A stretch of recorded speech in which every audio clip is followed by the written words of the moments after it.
예배를 지나 삶으로 우리 신앙이 주의 은혜 안에서 확장되기를 소망하며 오늘도 함께 말씀을 나누려고 합니다.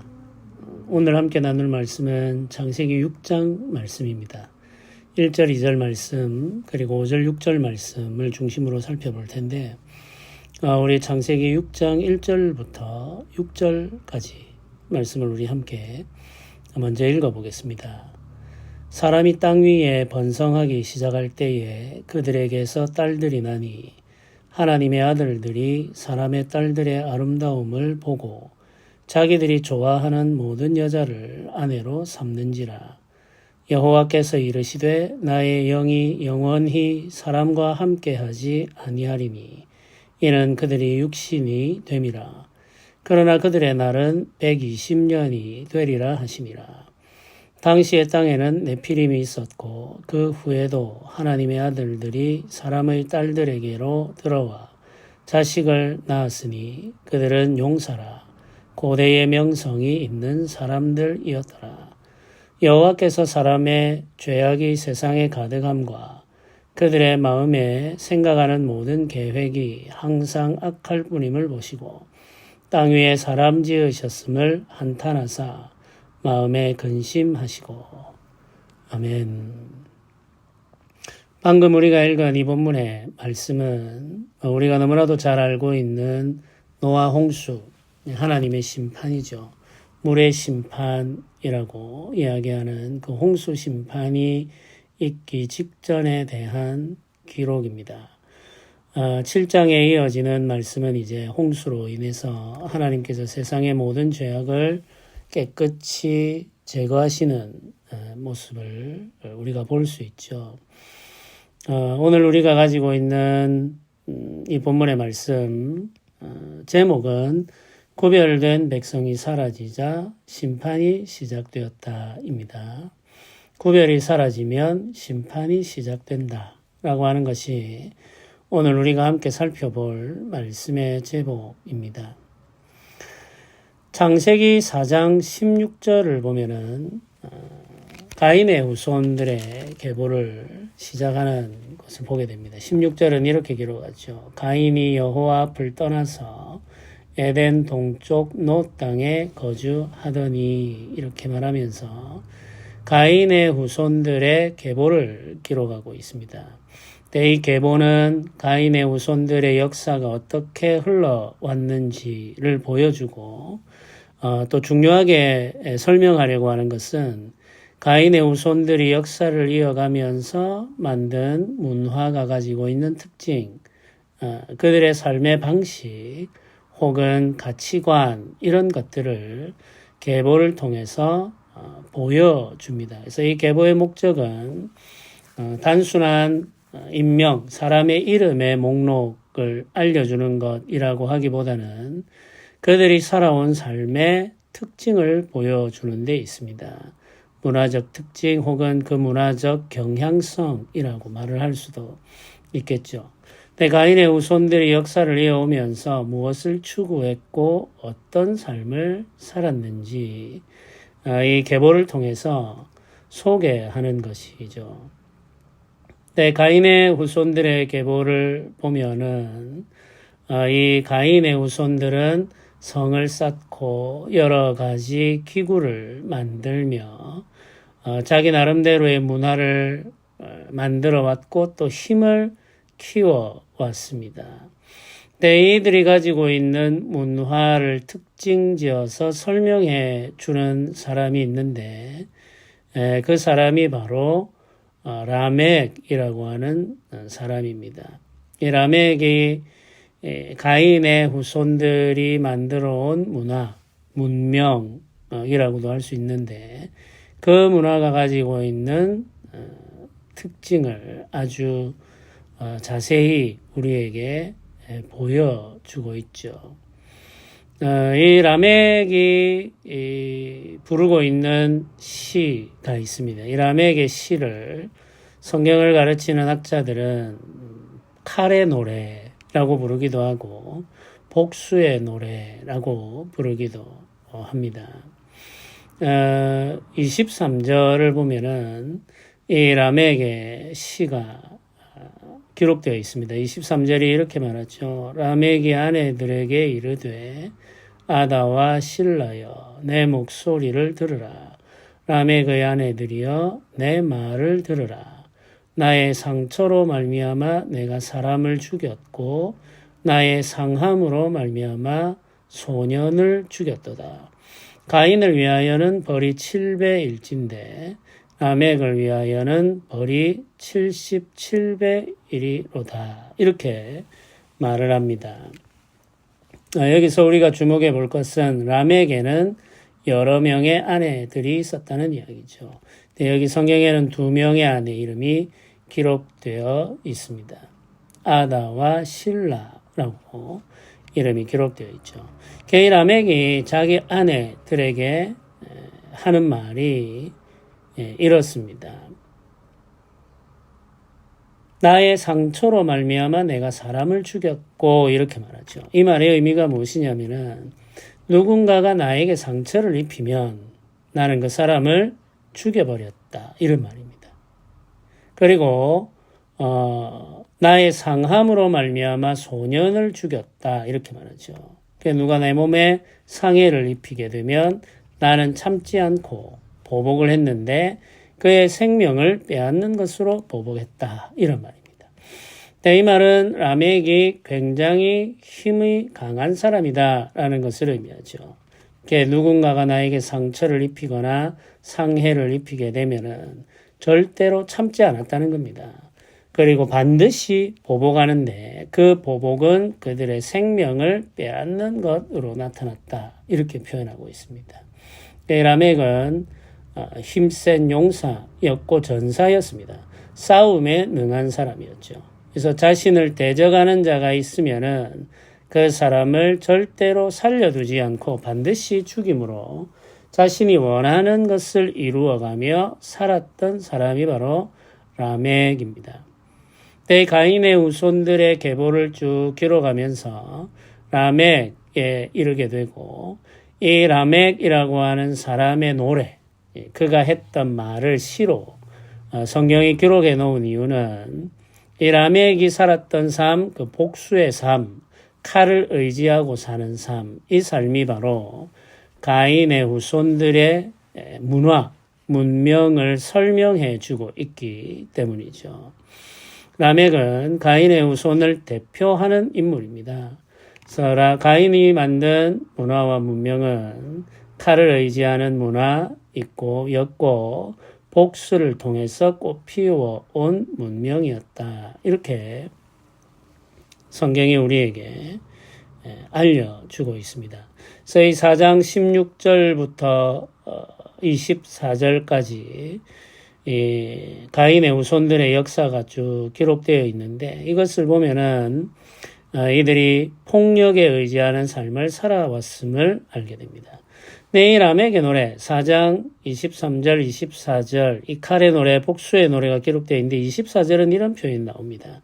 가인을 위하여는 벌이 7배일진데 라멕을 위하여는 벌이 77배이리로다 이렇게 말하죠. 이 말은 하나님께서 가인을 보호하시기 위하여 하신 말씀을 인용하면서 말하는 건데 가인이 하나님 앞에 추방당하면서 이 땅에서 유리하는 자, 방황하는 자가 되겠다라고 하는 말씀을 듣고는 두려워하며 사람들이 나를 만나면 나를 죽이지 않겠습니까? 이렇게 호소하게 되죠. 그 말이 4장 14절에 기록되어 있습니다. 이 말을 듣고 여호와 하나님께서 그에게 하신 말씀이 가인을 죽이는 자는 벌을 7배나 받으리라 이렇게 말씀하십니다. 이게 4장 15절에 기록되어 있습니다.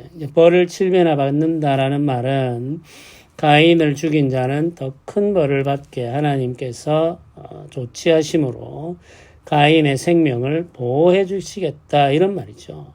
하나님께서 왜 범죄자의 생명을 보호하시는가 우리 이런 의문을 가질 수 있는데 하나님께서 가인을 보호하시는 이유는 그에게 회개할 기회를 주시기 위해서입니다.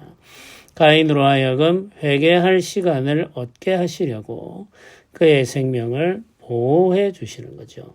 그러나 가인은 하나님의 보호, 하나님의 은혜를 기억하고 살면서 회개하는 자리에 나아가지 않았습니다. 오히려 자신의 힘을 더 키우고 자신이 의지하는 칼을 더 날카롭게 함으로써 자신의 생명을 지켜왔죠. 스스로의 힘으로 자신의 생명을 지켜왔습니다. 가인이 그런 삶을 살았듯이 라멕 역시 그런 삶을 살았죠. 근데 라멕은 가인보다 더 난폭한 자가 되었고 더 많은 사람을 죽이는 칼잡이가 됩니다. 그러면서 그가 스스로 하는 말이 하나님께서 가인을 위하여 벌을 7배나 주겠다라고 말씀하셨는데 나를 위하여는 77배다라고 말을 하는 이유는 자기가 그만큼 더 많은 죄를 지었고 더 많은 사람을 죽였다라는 말이고 하나님께서 하신 말씀을 이제 마치 자기 스스로에게 하는 말로 바꾸어 하는 것은 자기가 하나님 같은 자가 되어서 자기 자신을 보호할 수 있다 이런 말입니다. 그래서 나를 해하려고 하는 자는 벌을 77배나 받게 될 것이다. 나는 하나님처럼 강한 자가 되었기 때문에 내가 나 스스로를 위해서 벌을 정하고 나에게 도전하는 자는 반드시 응징하고 징벌하겠다라고 하는 의지를 나타내고 있는 거죠. 이 말 속에는 이 4장 24절의 이 구절 속에는 이 라멕이 가지고 있는 오만함, 교만함이 나타납니다. 스스로 마치 하나님처럼 된 것처럼 생각하고 자신의 힘을 과신하고 자기를 높이면서 이런 말의 표현을 사용하고 있는 거죠. 근데 이게 가인의 후손들이 가지고 있는 문화의 특징이었습니다.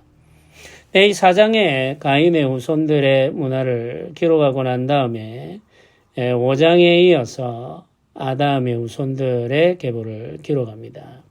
아담의 후손의 역사는 아벨에게로 이어지지만 아벨은 가인의 손에 일찍 죽임당하게 되죠. 그래서 하나님께서 이 아벨을 대신하여 주신 사람이 셋입니다.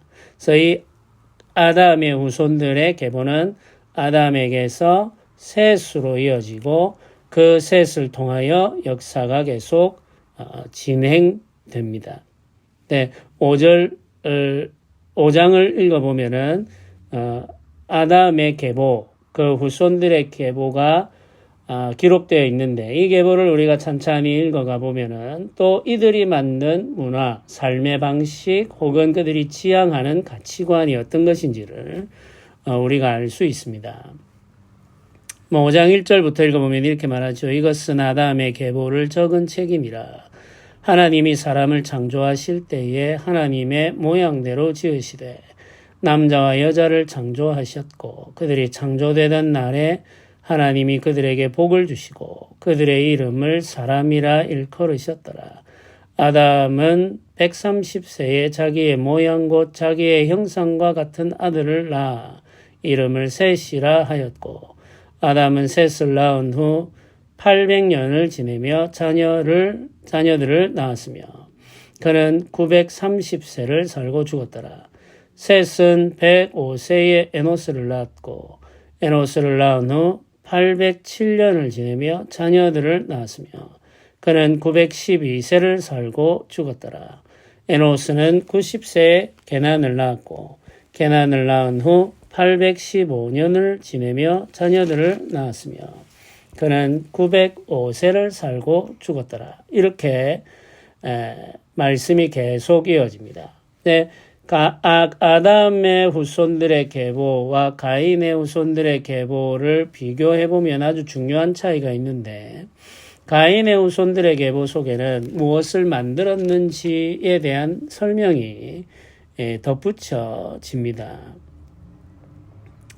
그런데 아담의 후손들의 계보에는 그런 설명이 없습니다. 모두 다 몇 년을 살았는지 그리고 그들이 언제 아이를 낳았는지 이런 것만 기록하고 있죠.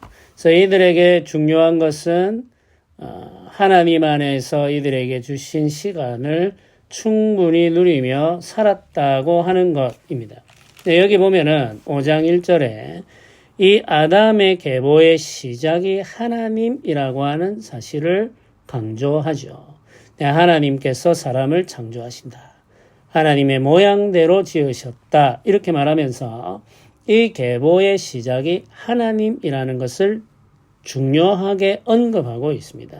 그런데 3절에 가면은 5장 3절에 가면은 아담은 130세에 자기의 모양 곧 자기의 형상과 같은 아들을 낳아 이름을 셋이라 하였다. 이렇게 말을 하고 있죠. 하나님께서 사람을 지으셨을 때는 하나님의 형상대로 지었었습니다.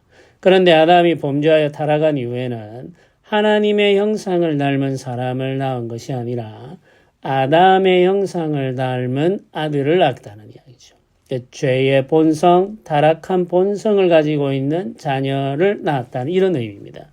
그러므로 말미암아 이제 이 3절부터 아담의 후손들은 아담의 형상, 죄에 의해서 오염된 타락한 형상을 닮아서 이 땅에 태어나게 됩니다.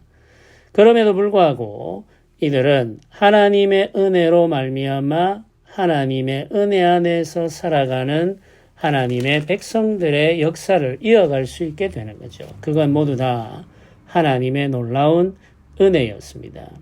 이 은혜의 역사가 쭉 이어지는데 살고 자녀를 낳고 죽음으로 하나님께 돌아가는 이 은혜의 역사가 이어지는데 이들의 역사를 아주 특징적으로 설명해 주는 한 사람이 있습니다. 그 사람이 바로 에녹입니다. 5장 21절을 보면 그 사람의 이름이 이제 나오죠. 에녹은 65세에 무드셀라를 낳았고 무드셀라를 낳은 후 300년을 하나님과 동행하며 자녀를 낳았으며 그는 365세를 살았더라. 에녹이 하나님과 동행하더니 하나님이 그를 데려가심으로 세상에 있지 아니하였더라. 이렇게 기록합니다. 굉장히 놀라운 기록이죠. 에녹이라고 하는 이 사람은 하나님과 동행하며 자녀를 낳았습니다. 그뿐만 아니라 이 에녹이라는 사람은 하나님과 동행하며 살다가 하나님께서 그를 데려가심으로 세상에 있지 않았다. 이렇게 기록합니다. 에녹은 죽음을 보지 않고 하나님께로 들려 올려져 간 최초의 사람입니다. 두 번째, 죽음을 경험하지 않고 하나님께 들려 올려져 간 두 번째 사람은 엘리야죠. 이 에녹이 바로 하나님과 동행하며 살다가 하나님의 부름을 받아 하나님께서 데리고 가심으로 이 세상에 더 이상 살지 않게 된 이 에녹이 바로 아담과 셋으로 이어지는 계보, 그 계보를 이어가는 사람들이 만든 문화, 문명, 삶의 방식을 설명해 주는 것입니다. 그러니까 아담으로부터 시작해서 셋으로 이어진 이 계보를 거룩한 계보라고 말합니다.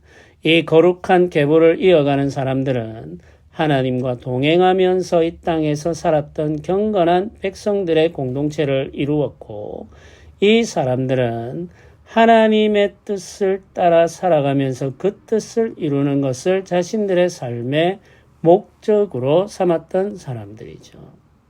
네, 조금 더 성경을 읽어가게 되면은 5장 이 가인과 셋으로 이어지는 그 계보의 계승자들 중에 라멕이라는 사람이 등장합니다. 가인의 후손 중에 라멕이 있었죠. 칼의 노래를 불렀던 사람, 그 복수의 노래의 주인공이 있었는데 아담과 셋의 후손 중에도 라멕이 등장합니다. 28절을 보면은 그 라멕에 대해서 이렇게 설명합니다. 라멕은 182세의 아들을 낳고 이름을 노아라 하여 이르되 여호와께서 땅을 저주하심으로 수고롭게 일하는 우리를 이 아들이 안위하리라 하였더라. 이렇게 말합니다. 라멕이 아들을 낳고 이름을 노아라고 지었습니다. 노아라고 하는 이름의 뜻은 안위함입니다. 평화를 준다 이런 말이죠. 그러면서 이 아이의 이름을 지어서 말하기를 여호와께서 땅을 저주하심으로 수고롭게 일하는 우리를 이 아들이 안위하리라 이렇게 말합니다. 안위한다. 우리를 위로한다. 우리를 구원한다. 이런 말이죠. 네, 이 라멕은 노아를 낳으면서 예언적인 말을 남깁니다. 이가 하는 예언적인 말 속에는 여호와께서 땅을 저주하심으로 라는 말이 있습니다. 여호와 하나님의 심판을 말하는 거죠. 이 라멕이 노아를 낳을 때 여호와 하나님의 심판에 대해서 알고 있었음을 우리는 알 수 있습니다. 이미 라멕은 노아를 통해서 하나님께서 이 땅을 심판하실 때 구원을 베풀어 주실 것을 미리 보고 예언하고 있는 거죠. 그리고 이 노아 아들이 이 아들 노아가 하나님의 구원을 이루시는 사람으로 쓰임받을 것을 미리 예고하여 알려주고 있습니다. 그러니까 에녹과 라멕 그리고 노아 이 세 사람의 이름을 기록할 때에는 설명이 붙어 있는데 이들의 삶에 대한 설명 속에는 하나님과 동행함 그리고 하나님의 뜻을 이룸 하나님의 심판 가운데에서 하나님의 구원을 이루는 수고로이 일하는 자들, 죄인들을 안위하는 자로서 이 땅에서 살아가게 됨을 보여주고 있습니다. 그러니까 4장과 5장을 보면은 가인의 후손들의 계보를 통해서 죄의 역사가 설명되고 아담과 셋의 후손들의 계보를 통해서는 거룩하고 경건한 백성들의 계보가 기록됩니다. 하나님과 동행하며 하나님의 구원을 이루는 방주를 만드는 사람들의 역사죠. 이 사람들의 역사가 완전히 구별되죠. 이 둘은 너무나도 다릅니다. 하늘과 땅이 다르듯이 이 두 계보는 완전히 다른 성격을 가지고 역사 속에서 공존하고 있습니다. 함께 그 역사를 이어가고 있는 거죠. 이 두 민족은 완전히 구별된 민족이었습니다. 그런데 이렇게 구별되어 있던 민족이 섞이기 시작하는 거죠. 하나님의 사람들, 거룩한 계보를 이어가는 사람들과 죄의 역사를 만들어가는 사람들이 섞이기 시작합니다. 그게 6장 1절 2절의 말씀입니다. 우리 한 번 더 읽어보겠습니다. 사람이 땅 위에 번성하기 시작할 때 그들에게서 딸들이 나니 이렇게 말하죠. 이 사람이 땅 위에 번성한다 이렇게 말할 때 이 사람은 누구를 가리키느냐 하면은 가인의 후손들을 가리킵니다. 이 가인의 후손들에게 딸들이 태어났다는 거죠. 아들도 있고 딸들도 있었겠죠. 근데 6장 1절에는 그들의 딸을 중요하게 언급하고 있습니다. 2절은 보면 이렇게 말합니다. 하나님의 아들들이 사람의 딸들의 아름다움을 보고 자기들이 좋아하는 대로 모든 여자를 아내로 삼는지라 이렇게 말합니다. 그럼 여기에서 하나님의 아들들은 누구를 가리키느냐? 바로 거룩한 계보를 이어가는 백성들 아담과 셋 그리고 에녹, 노아로 이어지는 이 경건한 백성들의 자손들을 말합니다. 이들을 성경은 하나님의 아들들 이렇게 표현하고 있습니다. 이 하나님의 아들들, 거룩한 계보를 이어가고 있는 사람들이 가인의 후손들 중에 그 딸들을 보고 그들의 아름다움에 마음을 빼앗겼다 이렇게 표현하는 거죠. 그리고는 그들을 자기의 아내로 삼습니다. 자기의 아내로 삼는 거죠. 이제 두 민족이 구별되어 있던 두 민족이 결혼을 통해서 섞이게 되는 겁니다. 그러자 6장 3절에 이렇게 말합니다. 여호와께서 이르시되 나의 영이 영원히 사람과 함께하지 아니하리니 이는 그들이 육신이 됨이라 이렇게 표현하고 있습니다. 육신이 된다라는 말은 이들이 죄의 본성에 갇혀 죄인으로 살아가게 된다 이렇게 표현하는 거죠. 나의 영이 사람과 함께하지 않는다라는 말은 하나님의 영이 이들을 떠난다 이런 뜻입니다. 하나님의 영이 거룩한 계보를 이어가던 자손들에게서 떠났고 그들은 가인의 후손들, 죄의 역사를 이어가는 자손들의 딸들을 아내로 맞아 그들과 함께 살면서 죄에 물들어 가게 되고 결국에는 그들은 육신의 노예가 되어 이 육신의 욕망의 노예가 되어 살아가게 된다. 이런 말이죠. 이게 이제 6장 3절 이 두 민족이 섞일 때 나타나는 현상입니다. 구별이 사라져버린 거죠. 구별이 사라져버리면 나타나는 것이 뭐냐? 혼돈입니다. 혼돈. 창세기 1장 창조 이전의 상태를 묘사하는 단어가 혼돈이죠. 하나님의 창조의 역사는 구별함으로 말미암아 진행되어 왔습니다. 그 구별이 완성되면 나타나는 것이 안식입니다. 하나님의 안식. 그런데 구별이 사라지게 되면 나타나는 것은 혼돈입니다. 창조 이전의 상태로 돌아가 버리는 거죠. 무질서, 생명 없음, 공허함, 혼돈스러움 이 모든 것들이 나타나게 되는 겁니다. 그래서 하나님의 자녀들과 이 땅의 자녀들, 거룩한 백성들과 죄의 종들이 뒤섞이게 되어 한민족이 되면은 나타나는 것은 혼돈입니다. 혼돈. 육신이 되었다. 이렇게 말하죠. 그리고 5절에는 여호와께서 사람의 죄악이 세상에 가득함 이렇게 표현하고 있습니다. 세상의 죄가 가득 차오르게 됩니다. 흑암이 땅 위에 가득 차는 것과 같은 거죠. 거룩한 백성들이 구별되어 있을 때에는 거룩한 백성들이 이 땅에 살아 있음으로 말미암아 하나님의 빛이 이 땅에 머물러 있었습니다. 성령이 그 사람들과 함께하면서 생명이 그들과 함께할 수 있었죠.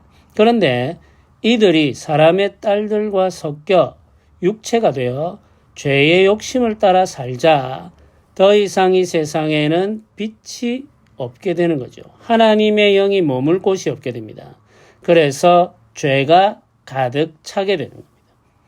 그뿐만 아니라 그의 마음에 생각하는 모든 계획이 항상 악할 뿐이다. 이렇게 표현하고 있습니다.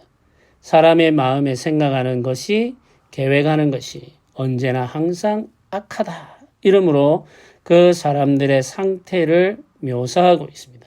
결과적으로 죄가 이 땅에 가득 차게 되고 사람의 마음속에 죄가 세력을 떨쳐 그 마음을 완전히 지배하게 되자 하나님이 세상 지으셨음을 한탄하게 됩니다.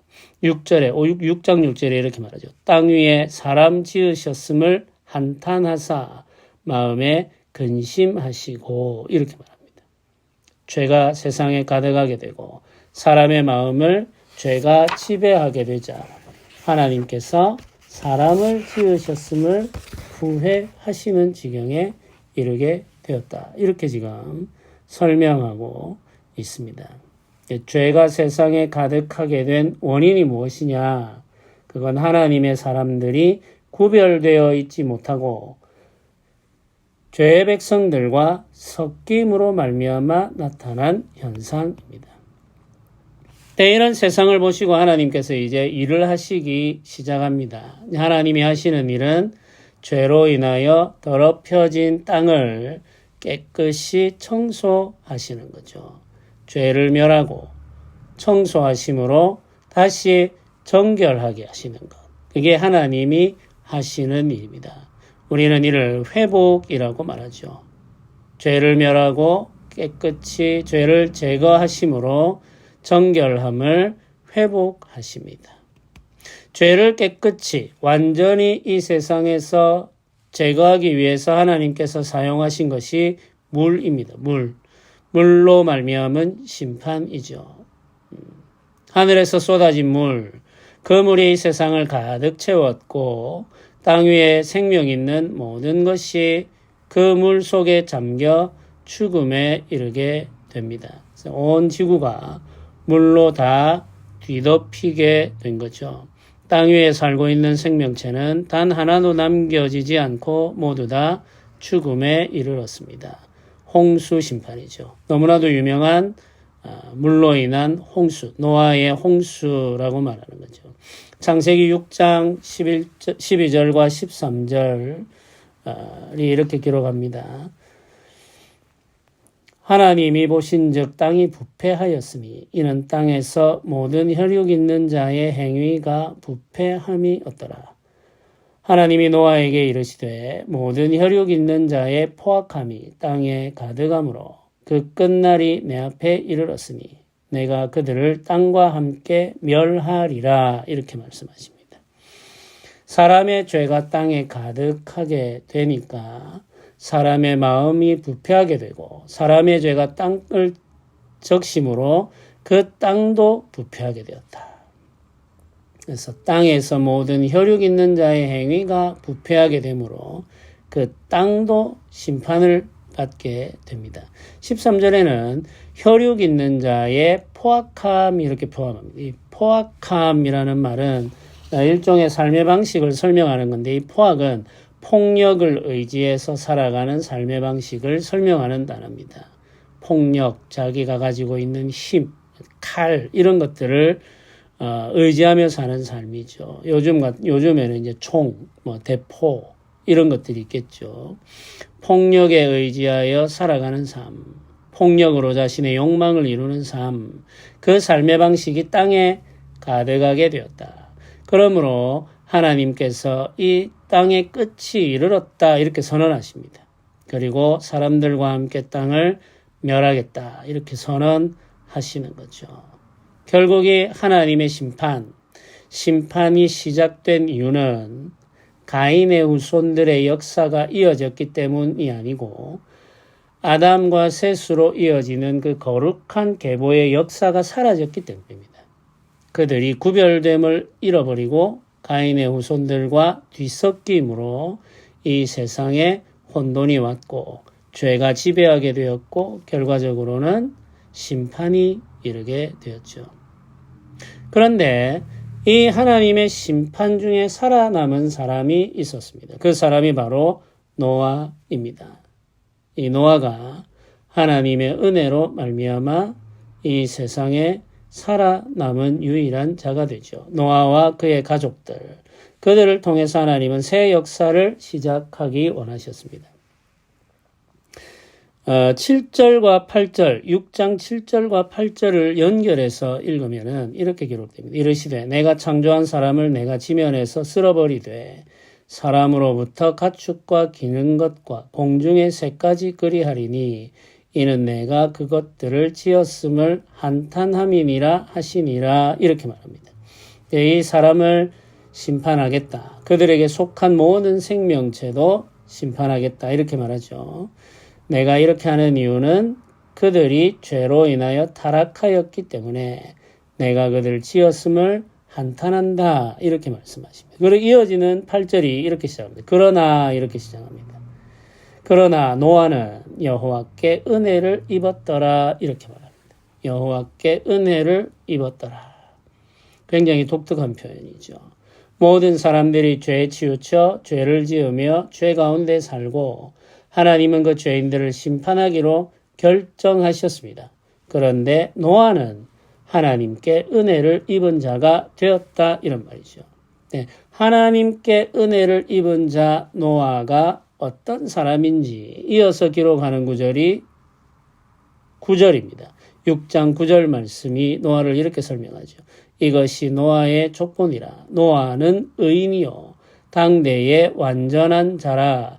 그는 하나님과 동행하였으며 세 아들을 낳았으니 셈과 함과 야벳이라 이렇게 말합니다. 노아를 이야기하면서 노아를 의인이다 이렇게 말하죠. 그리고 당대의 완전한 자라 이렇게 표현합니다. 비난할 것이 없는 자 이런 말입니다. 그러면서 그가 하나님과 동행하였다 이렇게 표현하죠. 에녹을 설명할 때 사용되었던 문장이 그대로 또 반복되고 있습니다. 하나님과 동행한 사람, 노아인 거죠. 이 노아를 가리켜서 의인이라고 표현하고 있습니다. 하나님 앞에 의인, 그리고 완전한 자 이렇게 표현합니다. 비난할 것, 흠잡을 것이 없는 자 이렇게 말하죠. 그러면 이 노아는 전혀 죄를 짓지 않는 완전 무결한 사람이라는 말인가? 그럴 수가 없죠. 왜냐하면 노아도 아담의 후손이기 때문입니다. 아담의 후손이기 때문에 노아 역시 죄의 본성을 가지고 있습니다. 우리와 똑같은 사람이죠. 그런데 어떻게 노아를 의인, 완전한 자라고 말할 수 있느냐? 그 이유가 8절에 있습니다. 8절에는 이 사람이 의인이 되고 완전한 자가 될 수 있었던 이유를 설명하는데 그 단어가 바로 은혜입니다. 은혜. 하나님께 은혜를 입었기 때문에 노아는 의인이 되고 완전한 자가 되며 하나님과 동행하며 살 수가 있었던 겁니다. 노아의 의, 노아의 완전함, 그리고 노아가 하나님과 동행하는 삶의 아주 근본적이고 본질적인 동력은 하나님의 은혜입니다. 하나님께서 은혜를 주심으로 노아가 의로운 자가 된 것이죠. 이 노아를 통해서 하나님께서 새로운 역사를 시작하게 됩니다. 노아는 믿음의 사람이었죠. 하나님께서 말씀하신 대로 살아갑니다. 노아가 하나님의 말씀을 믿고 순종하게 되는데 하나님의 심판, 이 물로 인한 심판에 대비해서 배를 만들게 되죠. 하나님께서 배를 만들라 이렇게 명령하시지 않습니까? 그가 살고 있는 땅, 그 땅은 바다가 아닌데 그 산 위에 큰 배를 만들게 됩니다. 여기 이제 성경에는 규빗이라고 하는 이 길이를 측량하는 그 방법을 설명하죠. 이 한 규빗은 사람 팔꿈치부터 손가락 끝까지의 길이를 한 규빗이라고 이야기를 합니다.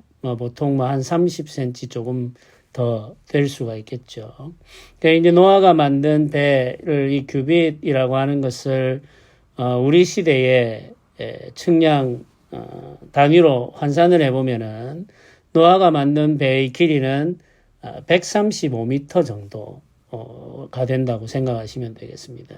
그 배 폭은 22m가 조금 넘습니다.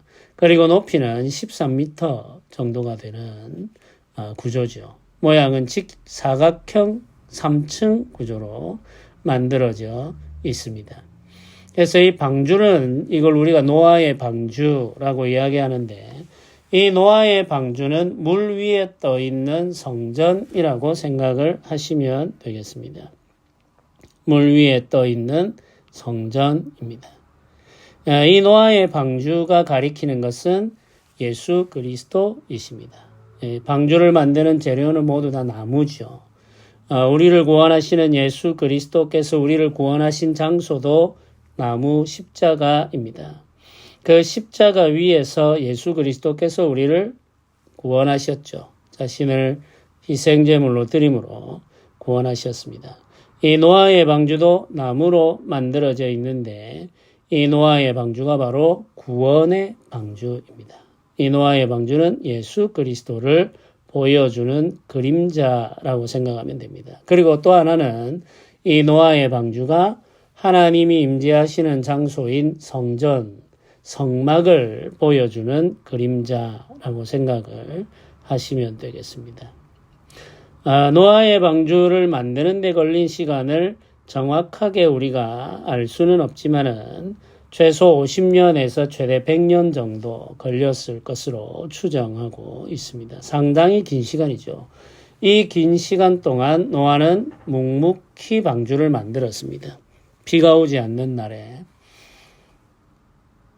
배를 띄울 수 있는 바다도 없는 곳에서 50년 넘는 시간 동안 사람들의 비난, 사람들의 조롱, 비웃음 이런 것을 견디며 커다란 배를 만들었던 거죠. 노아가 이런 배를 만들 수 있었던 것은 그가 하나님을 믿었기 때문입니다. 하나님의 말씀을 믿었기 때문이죠.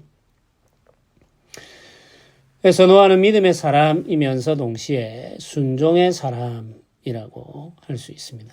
이 믿음의 사람, 이 순종의 사람, 이 사람이 구별된 삶을 살았고 이 사람을 통해서 다시 하나님께서는 인류의 역사를 시작하게 됩니다.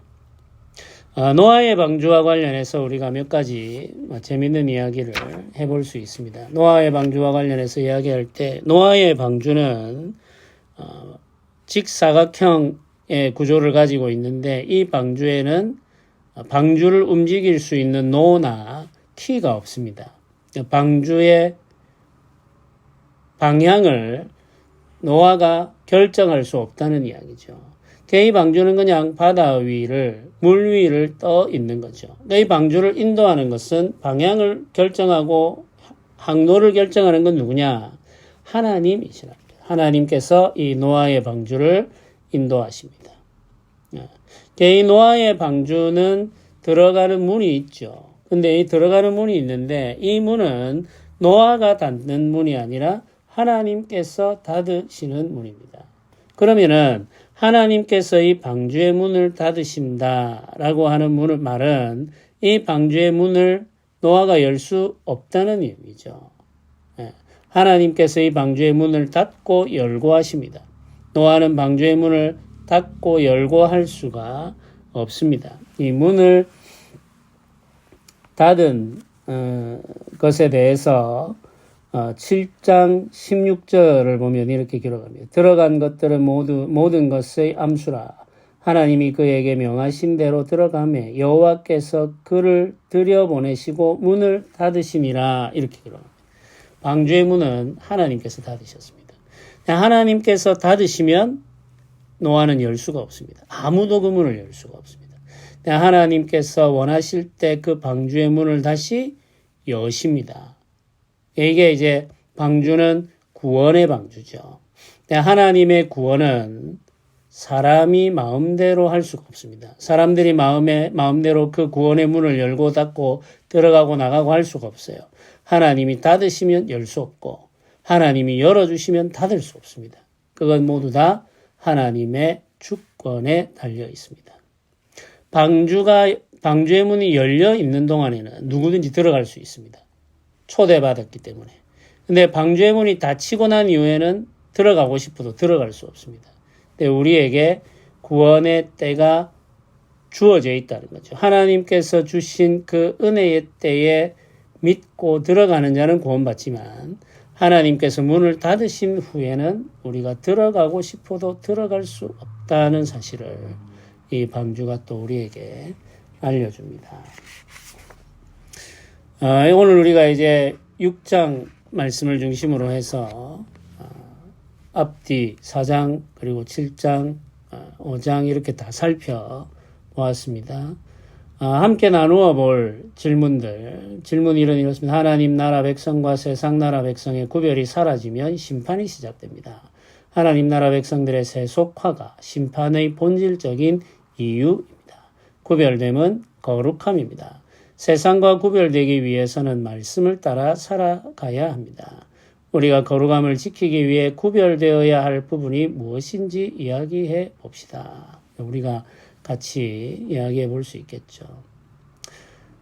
구별됨이 사라진다. 혼돈이 온다는 말은 하나님의 백성들이 세속화된다는 거죠. 세상 방식을 따라 살아간다는 겁니다. 교회가 가장 경계해야 될 것이 바로 세속화입니다. 세상과 같아지는 거죠. 교회는 세상과 달라야 됩니다. 구별되어야 되는 거죠. 두 번째 질문입니다. 성경이 말하는 믿음은 하나님의 말씀이 이루어진다는 사실을 확신하며 순종하는 태도입니다. 순종으로 표현되지 않으면 온전한 믿음이 아닙니다. 예수님의 십자가 죽음이 우리 죄를 사하고 예수님의 부활에 우리가 참여하게 된다는 것을 믿는 사람은 예수님의 가르침을 따라 살아갑니다. 믿음은 삶으로 표현됩니다. 누군가를 믿을 때 우리가 그 사람을 어떻게 대하는지 이야기해 봅시다. 믿으면 그와 함께하죠. 믿으면 그의 말을 믿습니다.